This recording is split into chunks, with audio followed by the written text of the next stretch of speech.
why don't you start, DeJuan Smith-Williams, by talking about your own experience, the abuse that you suffered, and what happened when you turned to the NFL for help?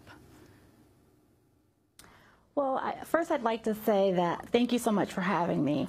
And I want to say that this isn't about my situation. I'm not a victim. I am here to make a change and hopefully promote change within the NFL. In my particular situation, Wally and I became, the situation, our marriage became very tumultuous. He basically wanted to do what he wanted to do, and when I would oppose it, there would be problems. And I was a participant in the arguing and the fighting, and in my situation, I think of my husband had been in the diversion program for drug and alcohol and for use of marijuana, and he was just doing what he wanted to do. At one particular time, when I contacted the league, he had become angry and upset, and he went and got a bat in our home, and I locked him in the garage with the bat, and he began beating on the door with the bat. He got into the house, hit chairs, hit the walls. He was running through the house like a crazy man with the baseball bat. I ran upstairs into my bedroom. I locked the door, and I called the player liaison with the NFLPA that was actually working with Wally in his diversion program. And I contacted him, and I told them that I was really afraid that they needed to send someone to the house, that I was fearful that Wally was being crazy right now. He had a baseball bat. He was running through the house, hitting things. And they told me to make sure that I stayed safe, you know, to try to get out of the house, or if he was leaving, to let him leave, and that they would get back in contact with me. And I never heard anything back from the league. They never called me. They never called to check on me.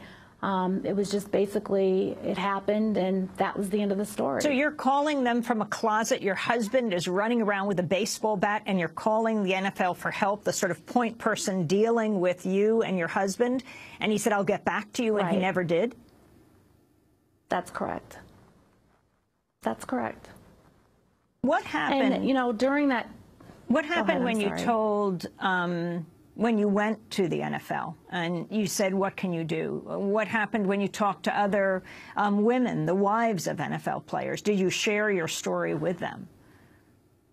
Well, you know, unfortunately, it was a common conversation that I had with many of my friends whose husbands who also played football. And it was just a code of silence. You didn't tell, you didn't talk about it.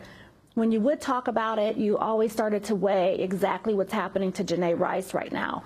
If it gets in the media, what's going to happen? Is he going to lose his job? How am I going to be perceived, you know, in this situation? Like I'm tearing him down. You know, when you're a victim and when you feel that things that are going wrong in your marriage or in your household are your fault, or you're causing it because you're made to believe that, because you're dealing with a person who is a superstar in their own mind. They're a superstar on the football field, and everyone gives them what they want. And so, you know, when we would conversate about it, problems would come up between the wives because we called it pillow talk. If the women would go back to their husbands and share anything that I would say or someone else would say, the husbands would go to the locker room and share it, and then that would escalate the argument and the fight, because then, you know, your husband comes back home and says, stop talking to our business. You told such and such about this. It's no one's business. Keep our business in our house. And so it was very difficult because it happened to many women, both physical and verbally, and it's just what happens.